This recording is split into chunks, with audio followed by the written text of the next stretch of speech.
आमदार रोहितदादा पवार आपल्यासोबत आहेत. आपण त्यांच्याकडनं जाणून घेऊया. खरं तर निवडणुका ज्या आहेत ते टप्प्यावर आलेल्या आहेत आणि एकंदरीत परिस्थिती बघितली तर मोदी जे आता पुन्हा एकदा भाषणामध्ये काल बोललेले आहेत, कुठेतरी हिंदू मुस्लिमचा मुद्दा पुन्हा समोर येताना दिसतोय. कसं बघ, जे काही फर्स्ट फेज झालेला आहे त्याच्यामध्ये जे मतदार मोदी साहेबांना नाही तर भाजपला मतदान करायचे ते मतदान केंद्रापर्यंत गेलेच नाहीत. ते स्वतः मोदी साहेबांवर आणि भाजपवर नाराज आहे.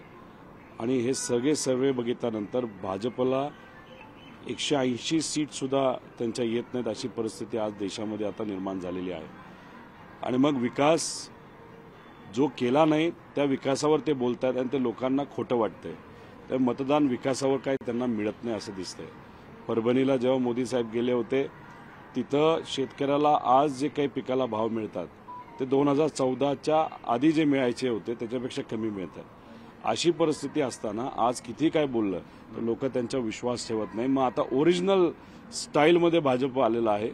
कुठेतरी हिंदू मुस्लिम करण्याचा प्रयत्न ते करत आहेत, कारण का दुसरे कुठलेही विषय हे लोकांना आकर्षित करत नाही. पण हेही विषय जे घेत आहेत त्याच्यातही त्यांना प्रतिसाद मिळेल असं नाही, कारण का लोकांना हाताला काम आणि पोटाला अन्न हे महत्त्वाचे विषय झालेले आहेत. काल सुप्रियाताई पुन्हा एकदा भाषणामध्ये म्हणाल्या की कोणी धमकी देत असेल तर थेट मला फोन करा. याआधी सुद्धा त्यांनी उल्लेख केला होता. बारामती मतदारसंघात अशा पद्धतीने काही प्रकार समोर आली आहेत का? काय होतंय? 100% शहरी भागामध्ये गुंड फोन करतात, धमकी देतात. हा माझा इलाका आहे. गुंडांना एवढा आत्मविश्वास का वाढला? मुख्यमंत्र्याला गुंड भेटू शकतात, उपमुख्यमंत्र्यांना भेटू शकतात, सीपीकडे जाताना रील करू शकतात. मग कुठेतरी आता गुंडांना असं वाटायला लागलं की त्यांच्या पाठीमागे वर्धा असते. त्यामुळे गुंडांचा वापर हा मोठ्या प्रमाणात इलेक्शनमध्ये केला जातोय. मला नागरिकांना एवढंच सांगायचं आहे की आज लोकसभेला गुंडांचा वापर जो पूर्वी केला जात नव्हता तो जो एवढा मोठ्या प्रमाणात केला जात असेल, मग परत आमदारकीला केला जाईल, कॉर्पोरेशनला केला जाईल, जिल्हा परिषदला केला जाईल, पंचायत समितीला केला जाईल.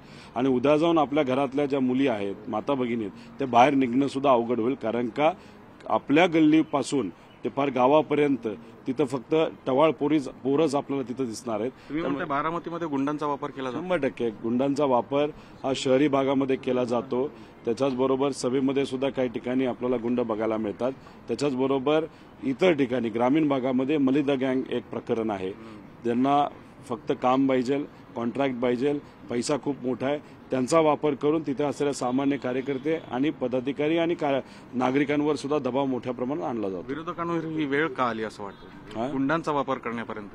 लोकच त्यांच्याकडे जर राहिली नसतील, जर नागरिकच त्यांच्याबरोबर राहिले नसतील आणि नागरिक आणि लोक हे तुतारी वाजवणाऱ्या माणसाचा प्रचार करत असतील, मग काय पर्याय राहतो? गुंडागर्दी राहते. दुसरं काय राहतं तर मतदान विकत घेणं असेल.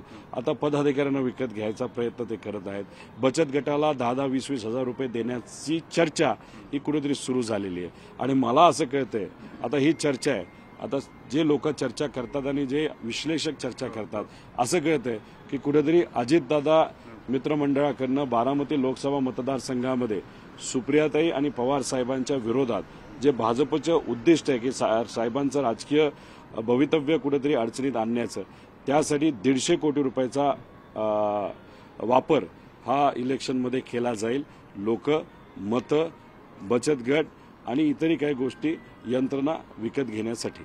खरं तर दादा, पोलिसांवर प्रचंड तणाव आहे या सगळ्या निवडणुकीचा आणि अशा परिस्थितीमध्ये गृहमंत्र्यांनी पार्थ पवारांना Y+ सिक्युरिटी दिलेली आहे. संविधानिक पद ज्यांना असतं त्यांना ही सिक्युरिटी दिली जाते. एकंदरीत असा काय थ्रेट असेल किंवा केवळ अजित पवारांचे पुत्र म्हणून त्यांना हे दिलं गेलं? नाही, लोकांचा थ्रेट असेल.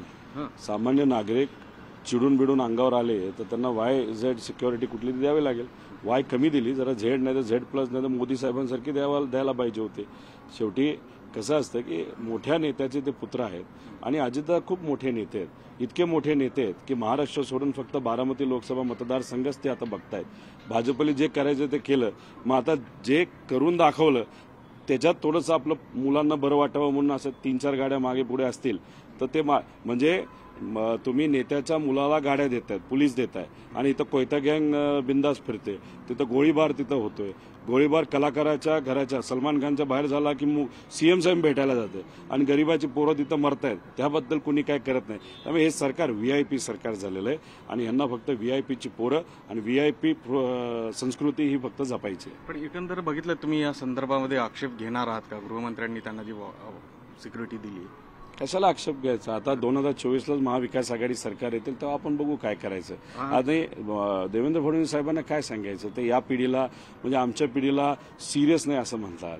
तुम्हाला कळत नाही काय? म्हणजे आम्ही मुद्दे कुठले मांडत होतो तर सामान्य लोकांचे, मध्यमवर्गीयांचे मांडत होतो, आणि त्याला तुम्ही उत्तर काय देतात की यांना काहीच कळत नाही. तुम्हाला खूप कळत असेल तर खूप काय करू शकला असता, पण तुम्ही खोटं बोलल्याशिवाय दुसरं काय केलंय? धनगर आरक्षणाच्या बद्दल तुम्ही खोटं बोलला, मराठा आरक्षणाच्या बद्दल तुम्ही खोटं बोलला, आता स्मार्ट सिटीच्या बद्दल तुम्ही खोटं बोलला, आता आपण पिंपरी चिंचवडमध्ये आहोत. असं काय वेगळं केलंय तुम्ही पिंपरी चिंचवडसाठी? त्याच्याचबरोबर इथं जे काही MIDC आहेत, या MIDC मध्ये नवीन कंपन्या येण्याऐवजी सगळ्या कंपनी चालल्यात गुजरातला. त्यामुळे देवेंद्र फडणवीस साहेब कोणासाठी काम करतात तर फक्त आणि फक्त गुजरातसाठी काम करतात, आणि तिथं असणाऱ्या नेत्यांसाठी करतात, आणि त्यासाठी अख्ख्या महाराष्ट्राला वेटेज धरलंय. आणि 2014 पासून आतापर्यंत महाराष्ट्रातली जर राजकीय संस्कृती कुणी खराब केली असेल तर फक्त आणि फक्त देवेंद्र फडणवीस साहेब आहेत. अगदी शेवटचा प्रश्न, ज्या उमेदवाराचा अर्ज भरण्यासाठी तुम्ही आलायत त्यांच्यापुढे श्रीरंग बारणे आहेत, काल प्रतिज्ञापत्र दाखल झाले, अब्जाधीश आहेत अशी संपत्ती त्यांची दिसते, महायुतीची मोठी ताकद आहे, प्रेशर वाटतंय का कौल आपल्याला मिळेल असं वाटतं? आता बारणे साहेबांबरोबर फॉर्म भरण्यासाठी कोण कोण गेलं होतं? मुख्यमंत्री साहेब होते, अजितदादा होते, अजून कोण होतं मला माहीत नाही. काही महिन्यांपूर्वी इथे एक पोटनिवडणूक झाली होती. त्या पोटनिवडणुकीमध्ये एकनाथ शिंदे साहेब अजितदादांबद्दल काय बोलले होते, दादा एकनाथ शिंदे साहेबांबद्दल काय बोलले होते.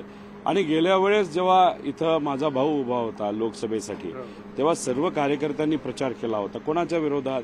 बारणेंच्या विरोधात.